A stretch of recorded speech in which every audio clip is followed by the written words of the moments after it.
ನಮ್ಮ ಜೀವನದಲ್ಲಿ ನಮ್ಮ ಒಂದು ಸ್ವಭಾವದ ಕಾರಣದಿಂದ ನಮಗೆ ಹಲವಾರು ನಷ್ಟಗಳುಂಟಾಗುತ್ತೆ. ಅದು ಯಾವುದು ಎಂಬುದು ನಮಗೆ ಯೋಚನೆ ಮಾಡಿದ್ರೆ ಗೊತ್ತಾಗುತ್ತೆ. ಅದೇ ಕೋಪ.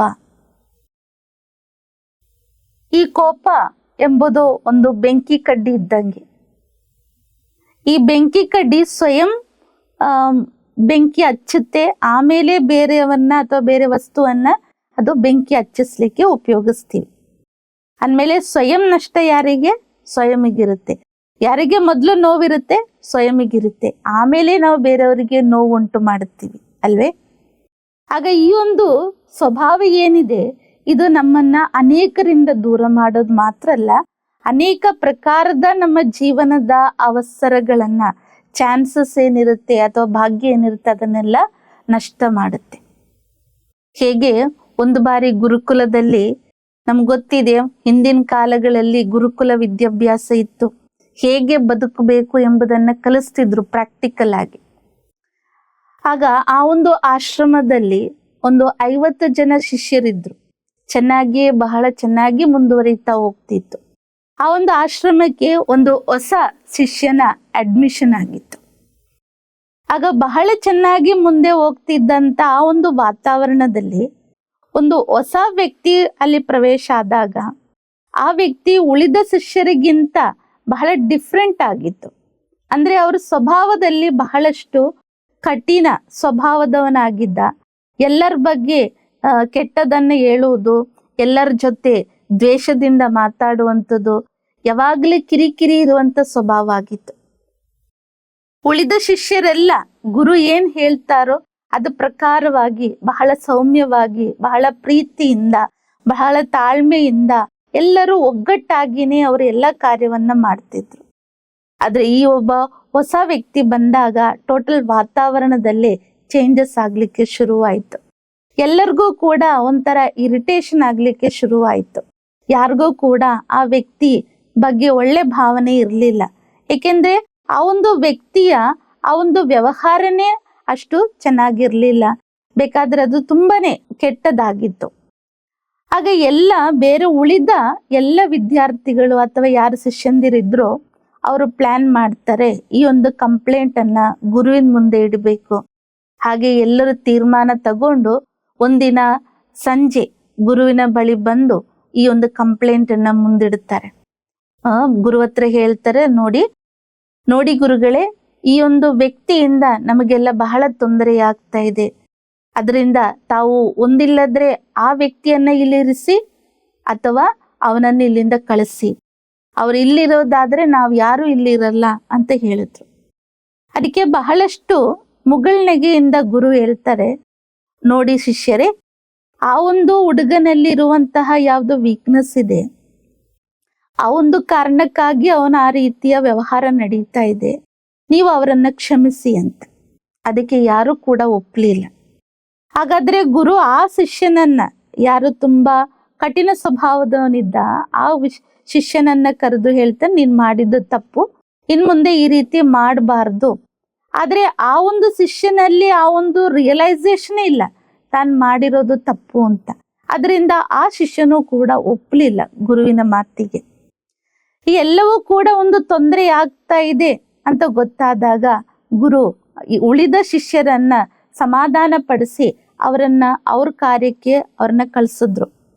ಆದ್ರೆ ಈ ಹುಡುಗನನ್ನ ಪಕ್ಕದಲ್ಲೇ ಕರೆದು, ಶಿಷ್ಯನನ್ನ ಪಕ್ಕದಲ್ಲೇ ಕರೆದು ಗುರು ಅವನಿಗೆ ಒಂದು ಉಪದೇಶ ಕೊಡ್ತಾನೆ. ಅಂದ್ರೆ ಇವತ್ತಿನಿಂದ ನೀನು ಇಲ್ಲಿ ಉಳಿಬೇಕಾದ್ರೆ, ಇಲ್ಲಿ ಮುಂದುವರಿಬೇಕಾದ್ರೆ ನೀನು ನಾನ್ ಏನ್ ಹೇಳ್ತೀನೋ ಅದು ಪ್ರಕಾರವಾಗಿ ಬಹಳ ನಿಷ್ಠೆಯಿಂದ ಕಾರ್ಯವನ್ನ ಮಾಡು.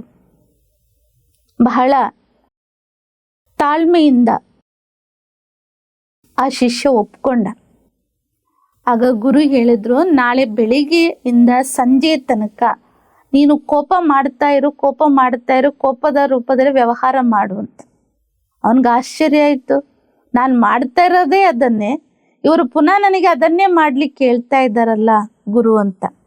ಆದ್ರೂ ಕೂಡ ಗುರು ಹೇಳಿದ ಆಜ್ಞೆಗೆ ಏನು ಮರುಮಾತು ಹೇಳದೆ ತಾನು ಒಪ್ಕೊಂಡು ಬೆಳಗಿನ ಜಾವದಿಂದ ಶುರುವಾದ. ಅದೇ ಸ್ವಭಾವದನ್ನೇ ಕಂಟಿನ್ಯೂ ಮಾಡ್ದ. ಸಂಜೆ ಆದಾಗ ಗುರುಗಳ ಹತ್ರ ಎಲ್ಲ ಒಪ್ಪಿಸ್ದ. ನೀವು ಹೇಳಿದಾಗೇನೆ ನಾನು ಬಹಳ ನಿಷ್ಠೆಯಿಂದ ಇವತ್ತು ಈ ಕಾರ್ಯವನ್ನ ಪೂರ್ತಿ ಮಾಡಿದ್ದೀನಿ.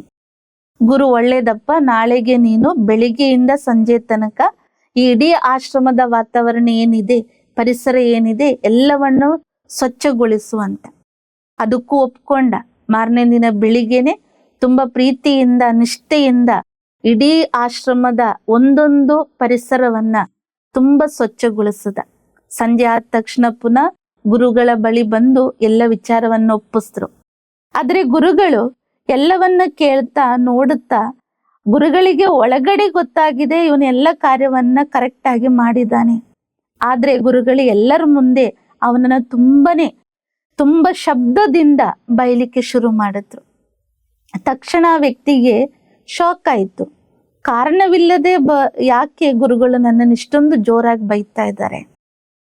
ಆದ್ರೂ ಕೂಡ ಸುಮ್ನೆ ಈ ಎಲ್ಲ ಬೈಗಳನ್ನ ಕೇಳ್ತಾ ಸುಮ್ನೆ ನಿಂತ. ಇದನ್ನ ನೋಡ್ತಾ ಉಳಿದ ಶಿಷ್ಯರಿದ್ರು, ಅವ್ರು ತಮ್ಮ ಕಾರ್ಯದಲ್ಲಿ ನಿರತರಾಗಿದ್ರು ಕೂಡ ಅವ್ರ ಮನಸ್ಸಲ್ಲಿ ಬಂತು, ಗುರುಗಳು ಯಾಕೆ ಇಷ್ಟೊಂದು ಜೋರಾಗಿ ಇವರನ್ನ ಬೈತಾ ಇದ್ದಾರೆ? ಎಲ್ಲರೂ ಕೂಡ ತಮ್ಮ ಜಾಗದಲ್ಲಿ ನಿಂತು ನೋಡ್ತಿದ್ರು ಹೊರತು ಯಾರು ಕೂಡ ಇವ್ರ ಬಳಿ ಬರ್ಲೂ ಇಲ್ಲ, ಅವರಿಗೆ ಸಪೋರ್ಟು ಮಾಡ್ಲಿಲ್ಲ. ಏನಕ್ಕೂ ಅವ್ರು ಬರದೆ ಅವರೆಲ್ಲ ಮನಸ್ಸೊಳಗಡೆ ಇತ್ತು, ಹಾಗೆ ಆಗ್ಬೇಕು ಅವನಿಗೆ, ಇನ್ನೂ ಚೆನ್ನಾಗಿ ಗುರುಗಳು ಬೈಲಿ ಅಂತ ಅವ್ರ ಮನಸ್ಸಲ್ಲಿ ಆ ತರ ಭಾವನೆ ಬಂದಿತ್ತು. ಅವ್ರಿಗೂ ಖುಷಿ ಆಗ್ತಿತ್ತು. ಆದ್ರೆ ಇವ್ರ ಮನಸ್ಸಿಗೆ, ಈ ಹುಡುಗನ ಮನಸ್ಸಿಗೆ ಏನಾಯ್ತು, ನೋಯ್ತಾ ಇದ್ದು. ಕಾರಣ ಇಲ್ಲದೆ ಗುರುಗಳು ಇವತ್ತು ನನ್ನನ್ನು ಬೈದ್ರು. ಆಮೇಲೆ ಗುರುಗಳು ಹೇಳಿದ್ರು, ನೋಡಪ್ಪ, ನಾಳೆ ನೀನು ಇಂಥ ಊರಲ್ಲೇ ನನ್ನ ಸತ್ಸಂಗ ನಡೆಯುತ್ತೆ, ಆ ಊರಲ್ಲಿ ಬೆಳಿಗ್ಗಿನ ಜಾವನೇ ಹೋಗಿ ಅಲ್ಲಿ ಎಲ್ಲ ಪರಿಸರವಾಸಿಗಳನ್ನ ಕರೆದು ಆ ಊರನ್ನ ತುಂಬಾ ಸ್ವಚ್ಛ ಮಾಡು ಅಂತ. ಆಯ್ತು ಗುರುಗಳೇ. ಮಾರನೇ ದಿನ ಬೆಳಿಗ್ಗೆ ಎದ್ದ, ಬೆಳಿಗ್ಗಿನ ಜಾವನೆ ಆ ಊರಿಗೆ ತೆರಳು ಬಿಟ್ಟು ಅಲ್ಲಿರುವಂತ ಎಲ್ಲ ಪರಿಸರವಾಸಿಗಳು ಯಾರಿದ್ದರೋ ಊರ್ ಜನರನ್ನ ಎಲ್ಲರನ್ನ ಒಟ್ಟುಗೂಡಿಸಿ ಅವರಿಗೆ ಎಲ್ಲ ಕಾರ್ಯವನ್ನ ಹೇಳ್ಕೊಡ್ತಾ ಯಾವ ರೀತಿ ಶುಚಿತ್ವವನ್ನ ಪಾಲಿಸ್ಬೇಕು, ಹೇಗೆ ಅಕ್ಕಪಕ್ಕ ಪರಿಸರವನ್ನ ನಾವು ಶುಚಿಯಾಗಿ ಇಟ್ಕೊಳ್ಬೇಕು, ಕ್ಲೀನ್ ಆಗಿ ಇಟ್ಕೋಬೇಕು ಎಂಬ ಜ್ಞಾನವನ್ನ ಕೊಡುತ್ತಾ ಅರಿವನ್ನ ಮೂಡಿಸ್ತಾ ಅವ್ರ ಜೊತೆ ಇದ್ದು ಪರಿಸರವನ್ನೆಲ್ಲ ಕ್ಲೀನ್ ಮಾಡಿಸ್ತಾ. ಸಂಜೆ ಆಯ್ತು, ಗುರುಗಳು ತಲುಪಿದ ತಕ್ಷಣ ಗುರುಗಳು ಶುರು ಮಾಡಿದ್ರು ಬೈಲಿಕ್ಕೆ. ಪ್ರತಿಯೊಂದು ವಿಚಾರವನ್ನ ತೋರಿಸ್ತಾ ಬೈಲಿಕ್ಕೆ ಶುರು, ಜೋರಾಗಿ ಬೈಲಿಕ್ಕೆ ಶುರುವಾದ್ರು. ಆಗ ಶಿಷ್ಯನಿಗೆ ಮತ್ತಷ್ಟು ದುಃಖ ಆಯ್ತು. ಇಷ್ಟೆಲ್ಲ ನಾನು ಬೆಳಿಗ್ಗೆಯಿಂದ ಸಂಜೆ ತನಕ ಮಾಡಿದ್ರು ಯಾಕೆ ಗುರುಗಳು ಇಷ್ಟೊಂದು ಕೋಪದಿಂದ ನನ್ನ ಬೈತಾ ಇದ್ದಾರೆ? ಆ ಒಂದು ಟೈಮಲ್ಲಿ ಇಡೀ ಊರ ಜನ ಅವರಿಗೆ ಸಪೋರ್ಟಿಗೆ ಬಂದ್ರು. ಗುರುಗಳೇ, ಯಾಕೆ ನೀವು ಅವರನ್ನು ಬೈತಾ ಇದ್ದೀರಾ? ಎಷ್ಟು ಒಳ್ಳೆ ಶಿಷ್ಯ, ನಮಗೆ ಎಲ್ಲವನ್ನ ಕಾರ್ಯವನ್ನ ಹೇಳ್ಕೊಟ್ಟು ಇಷ್ಟು ನಮ್ಮ ಪರಿಸರವನ್ನ ಶುಚಿಯಾಗಿ ಮಾಡ್ಕೊಂಡಿದ್ದಾರೆ, ನಮಗೂ ಕೂಡ ಆ ಅರಿವನ್ನ ಮೂಡಿಸಿದ್ದಾರೆ, ನೀವು ಯಾಕೆ ಸುಮ್ಮನೆ ಅವ್ರನ್ನ ಬೈತೀರಾ? ಅಂದ್ರೆ ಎಲ್ಲರೂ ಕೂಡ ಏಕಸ್ವರದಿಂದ ಆ ಒಂದು ವ್ಯಕ್ತಿಯನ್ನ ಸಪೋರ್ಟ್ ಮಾಡ್ತಾ ಇದ್ರು. ಆಗ ಗುರು ಹೇಳಿದ್ರು, ಸರಿ, ಈಗ ನೀವೆಲ್ಲರೂ ಸತ್ಸಂಗದಲ್ಲಿ ಬನ್ನಿ, ಸತ್ಸಂಗ ಮುಗಿಸೋಣ. ಗುರುಗಳು ತಮ್ಮ ಕಾರ್ಯವನ್ನ ಮುಗಿಸ್ತಾ ವಾಪಸ್ ಶಿಷ್ಯನನ್ನ ಕರ್ಕೊಂಡು ಜೊತೆಲೆ ಆಶ್ರಮಕ್ಕೆ ಹಿಂತಿರುಗಿದ್ರು.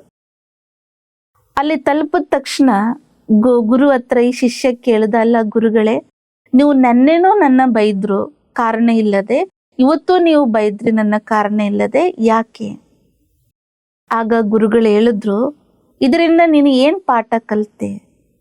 ಅವ್ರಿಗೇನ್ ಅರ್ಥನೇ ಆಗ್ತಾ ಇಲ್ಲ. ನೆನ್ನೆನೂ ಬೈದ್ರು, ಇವತ್ತು ಬೈದ್ರು, ಅಷ್ಟೇ ಗೊತ್ತು, ಯಾಕೆ ಎಂಬುದು ಗೊತ್ತಿರ್ಲಿಲ್ಲ. ಆಗ ಗುರುಗಳು ಅವರಿಗೆ ಎಕ್ಸ್ಪ್ಲೇನ್ ಮಾಡಿಕೊಟ್ರು, ನೋಡು, ನೆನ್ನೆ ನೀನು ಆಶ್ರಮದಲ್ಲಿ ಎಲ್ಲಾ ಕಾರ್ಯವನ್ನು ಚೆನ್ನಾಗಿ ಮಾಡಿದೆ, ಪರಿಸರವನ್ನ ಎಲ್ಲ ಪೂರ್ತಿಯಾಗಿ ನೀನು ಸ್ವಚ್ಛವಾಗಿ ಮಾಡಿದ್ಯಾ. ಆದ್ರೆ ನಾನು ಸುಮ್ಮನೆ ಜಸ್ಟ್ ಟೆಸ್ಟ್ ಮಾಡಕ್ಕೆ ಬೈದಾಗ ನಿನ್ ಜೊತೆ ಇರುವ ಒಬ್ರು ಸಹಪಾಠಿಗಳು ನಿನ್ನ ಸಪೋರ್ಟಿಗೆ ಬರಲಿಲ್ಲ. ಆದ್ರೆ ಇಂದು ಆ ಗ್ರಾಮದಲ್ಲಿ, ಆ ಊರಲ್ಲಿ ನೀನು ಎಷ್ಟು ಅವರಿಗೆ ಸಹಕಾರ ಕೊಟ್ಟಿದೆ, ಎಷ್ಟು ಕಾರ್ಯವನ್ನ ಅವ್ರ ಜೊತೆ ಇದ್ದು ಮಾಡಿದೆ, ಆ ಇಡೀ ಊರನ್ನ ನೀನು ಸ್ವಚ್ಛಗೊಳಿಸಿದ್ಯಾ. ಅವರು ನಿನಗೋಸ್ಕರ ಸಪೋರ್ಟಿಗಾಗಿ 1 ಸೆಕೆಂಡ್ ಯೋಚನೆ ಮಾಡದೆ ನಿನಗೆ ಸಪೋರ್ಟ್ ಕೊಟ್ರು. ಇದರಿಂದ ನೀನೇನು ಅರ್ಥ ಮಾಡ್ಕೊಂಡೆ? ಆದ್ರೂ ಆ ಹುಡುಗನಿಗೆ ಏನು ಅರ್ಥ ಆಗ್ಲಿಲ್ಲ. ಆಗ ಗುರು ಹೇಳಿದ್ರು, ನಾವು ಹೇಗೆ ಬೇರೆಯವ್ರ ಜೊತೆ ಬಿಹೇವ್ ಮಾಡ್ತೀವಿ, ವ್ಯವಹಾರ ಮಾಡ್ತೀವಿ, ಅದೇ ರಿಟರ್ನ್ ನಮ್ಮ ಹತ್ರ ಬರುವಂಥದ್ದು. ನಾವೆಷ್ಟು ಕೋಪದಿಂದ ಬೇರೆಯವ್ರ ಜೊತೆ ವ್ಯವಹಾರ ಮಾಡ್ತೀವಿ, ಪ್ರತಿಯೊಂದು ಹೆಜ್ಜೆಯಲ್ಲ ಅವರ ಕೊರತೆಯನ್ನ ನೋಡ್ತಾ ಇರ್ತೀವಿ, ಅವರಿಗೆ ನಾವು ಉಪದ್ರವ ಮಾಡ್ತಾ ಇದ್ರೆ ವಾಪಸ್ ಅವರು ಎಲ್ಲರೂ ಕೂಡ ದೂರ ಆಗ್ತಾರೆ. ಯಾರು ಕೂಡ ನಮ್ಮ ಬಳಿ ಬರ್ಲಿಕ್ಕೆ ಸಾಧ್ಯ ಇಲ್ಲ. ನಮ್ಮ ಕಷ್ಟ ಕಾಲದಲ್ಲಿ ಯಾರು ನಮ್ಮ ಜೊತೆ ಇರ್ಲಿಕ್ಕೆ ಸಾಧ್ಯ ಇಲ್ಲ.